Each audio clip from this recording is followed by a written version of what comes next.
About 100 years ago, Kenya's staple food was sorghum and millet.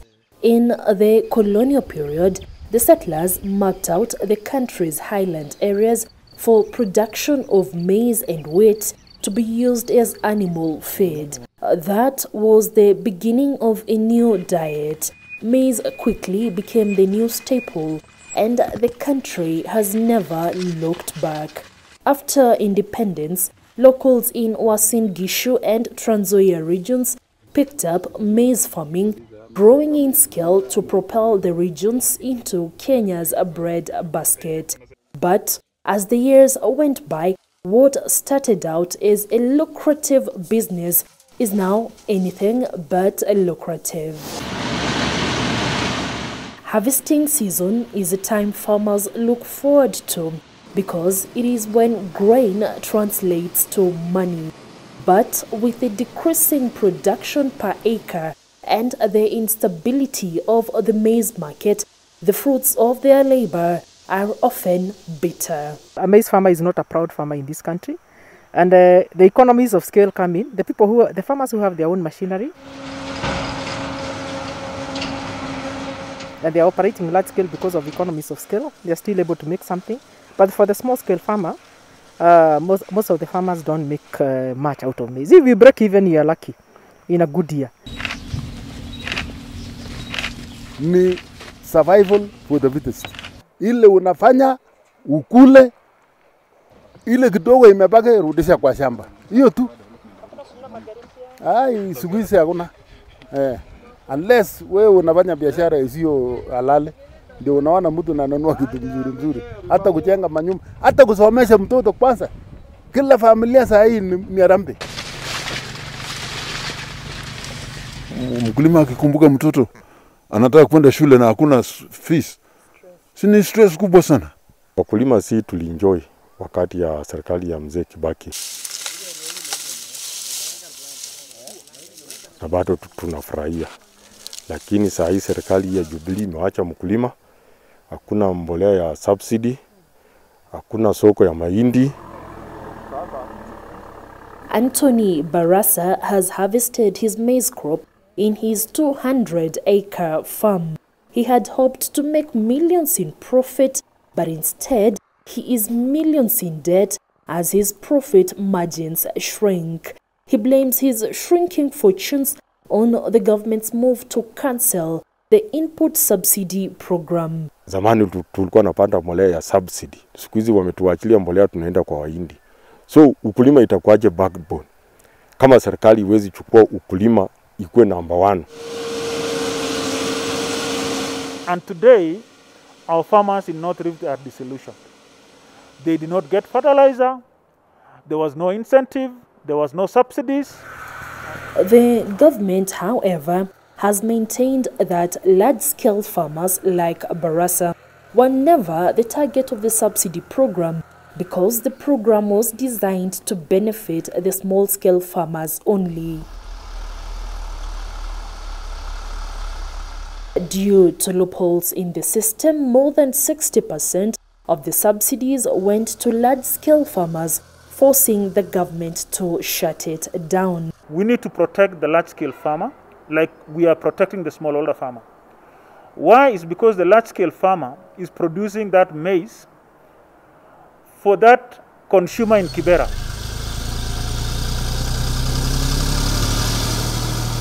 If the large-scale farmer in Nandi or in Uasin Gishu or Trans Nzoia is able to produce maize affordably, it means the ugali also for that person who stays in Kibera in Nairobi will afford the ugali very easily with a little income. Thomas Gorgoren, a large-scale farmer, has for the past 40 years traded in grain crops for a livelihood. He grows maize in Uasin Gishu and wheat in Narok. We join him as he continues to bulk and store his maize crop for sale. Like many farmers, he says he has been forced to sell his crop to private players as the National Cereals and Produce Board changed its terms of service. Previously, NCPB bought maize on behalf of the Strategic Food Reserve, making it the single biggest buyer of maize and the farmers' biggest market. Now, NCPB operates like any other trader in the maize industry, buying and selling exclusively at market prices through the willing buyer, willing seller model. NCCB walikuwa natumia ile report ya cost of production kutoa bei, na hapo ilikuwa siri, lakini sasa hii serikali vile imeondoka, Mungu tu asaidie mkulima, but otherwise mahali tunaelekea hasijui.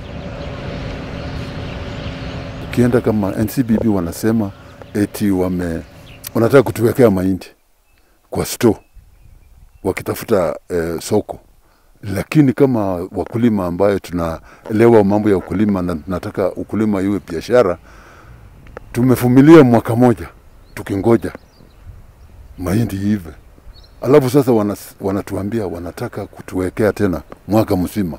Hiyo itakuwa kilimo biashara kweli? NCBB ndio inakuwa ina control prices za mahindi. Sasa imefungwa, sasa millers ndio wana control bei za mahindi.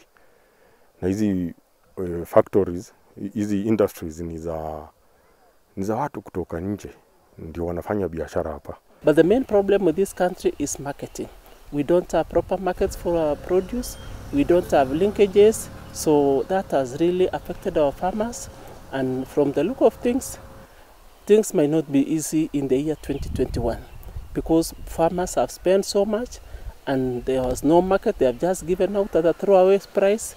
Until last year, the government was the biggest buyer of maize through NCPB, a state cooperation that was established through an act of parliament in 1985 and tasked majorly to trade commercially for grains, thus helping ease the burden of market access for farmers.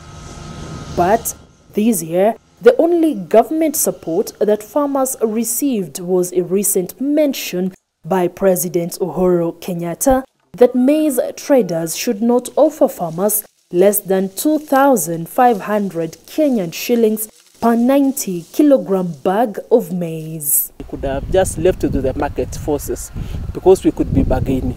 But when he gave a fixed price of 2,500, it really changed, and even the middlemen reduce the price more, and I've realized most of the farmers have not even sold the product because of the price. The interference by the president of setting the prices is wrong. What I would expect is that if you can make NCBB to be efficient and to compete favorably with the millers without undermining the farmers, automatically the prices will actually adjust. Lakini aliongea na watu wa ministry wajue cost of production at 2020 ni ngapi. So tunaona hiyo bei sio sawa. Some farmers have now refused to sell and have opted to hoard and wait for better prices. This, however, creates concerns of a shortage and imports. Over time, we have seen people who are actually manipulating the market by trying to create what we call artificial shortage of maize, then making the government to rush to import maize or to open imports. What happens? When you flood the market with maize, prices are suppressed. The farmer gets a raw deal because the millers are able to access cheaper maize, so as opposed to the maize from our farmers. When the importation, the market is not flooded with the imports, the farmers will enjoy a good price, and eventually they'll even have a break-even price and have a profit on top. But many are the years when farmers don't even break even. The continued anxiety among maize farmers over the years as they struggle with poor pricing of their grain against increasing costs of production has had a direct impact in the North Rift region. In the 70s, 80s, 90s, and even early 2000s, proceeds from farming powered the economy of this region owing to the farmers' spending power. The towns of Nakuru, Kitale, Maize Bridge, and Eldoret experienced huge money circulation, leading to the growth of the towns. The now shaky business of maize in the region is threatening that development. This is the place where we have been getting the food for the rest of the country that is coming in large quantities. One is that we supported virtually almost every industry, but we are losing that, I must say that we are losing that position or that breadbasket title as a region. Why? It's because we are losing the farmer. Na wish tungekuwa na nini na muda ningewatembeza kwa wakulima hapa Trans Nzoia uone zile nyumba wakulima wanaishi ndani. Ni manyumba za uchochole tu. Hatuna mbele, hatuna nyuma. Tunajaribu kujilea. Kitu ya maana tusikose chakula na watoto wasikose kwenda shule. At the break of dawn, we catch up with a group of Kenyans who have suffered the wrath of the struggling business of maize. These women would have perhaps been farmhands in the vast grain fields in Uasin Gishu County. But farmers are now managing with a leaner workforce to reduce their cost of production. Now, the women here sweep maize drying fields and collect leftover grains for food. Ukiamka saa 11 unaomba ndio utoke. Ukitoka natembea miguu, angalia vile miguu inafanana. Na kujia Cherunya na miguu, nikuje nifike hapa, nichukue kifagio, nifagie, nirokote moja moja hivi. Na nikifika hapa, niko na gunia na kifagio na hii kitu ya kupepeta. Sasa nikurokota mahindi na kufagia. Ninarokota na ninafagia. Najua ya kwamba ikifika kitu kama saa 10, Mungu amenibariki, nimepata vile watoto wangu watakula. Nikirogota mahindi kidogo naenda nakula. Sina mzee, sina hata watoto wa kunisaidia. Sasa nikirogota kidogo kidogo ndio naenda najisaidia naye kukula. Hivyo ndio maisha yenye nanipeleka. Here, old women and children join in.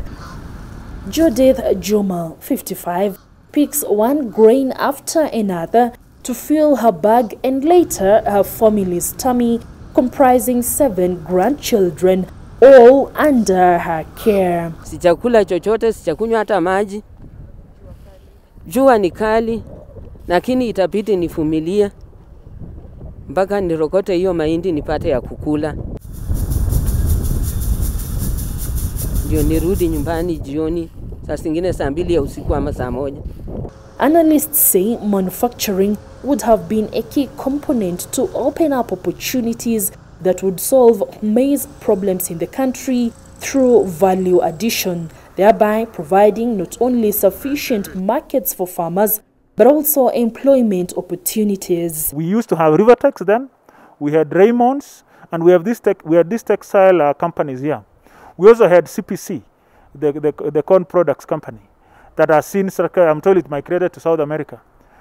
Why? It's because also the cost of production went up and they could no longer sustain to purchase our local maize to be able to process. Watu ya Nairobi, ule mtu atachukua milioni 2 akuja aweke kwa ukulima, afadhali hiyo pesa aweke wafanye biashara zingine Nairobi. Lakini asikuja ati anaweka kwa ukulima, hiyo milioni yake 2 itachomeka na atarudi, hata atashindwa kurudi Nairobi. Diversification could help cure the over-reliance of maize business for farmers. But a larger part of societies in the North Rift are not ready to put other crops on their land. 70% ya wakulima katika Trans Nzoia wanalima zaidi ya ekari 100. Hiyo vitu ambayo wanasema ni small scale farmers. Avocado hiyo ni hakuna store ya avocado ambayo unaweza weka, unaweza vuna, hata niko na miti karibu 10. Lakini saa hii tunalisha kama ng'ombe, kama hata imeharibika, hakuna soko. Avocado hakuna soko. Kwa hivyo Trans Nzoia na Uasin Gishu na North Rift kwa jumla sisi ni watu ya mahindi na maziwa. Yeah, we are looking at a situation where we are now moving towards biotechnology. Yeah, and I'm not afraid to say this. In the countries where food security has been achieved, they have adopted biotechnology. And we've seen some biotech crops which are resistant to the stalk borer, to the fall armyworm. The political nature of maize and cartels have been a subject of discussion for years, with no ending in sight. And every elections, aspirants entice the maize farming community with promises. In 2016, the Jubilee government bought maize at 3,000 Kenyan shillings per 90 kilogram bag, just 1 year to the 2017 general election. Na tunalaumu wale wanawajiita viongozi wetu na ni cartel ya kufanya hiyo kazi. Mambo ya fertilizer wanaenda kutunulia ile third grade. Ile haiwezi toa hata ukiweka ngapi kwa shamba. Haitoi mahindi. Hiyo ndio problem ya wanasiasa wetu. Badala ya kupiga siasa kutusaidia, wameenda kufanya biashara na sisi. I can assure you cartels operate at a very high level, not even at the level at which I'm talking at. I would say they operate under the goodwill maybe of somebody higher. In 2019, President Uhuru Kenyatta set up a maize task force to look into the problems facing maize farmers. More than a year after the maize task force report was handed over to President Kenyatta, it is yet to be released to the public or even be implemented.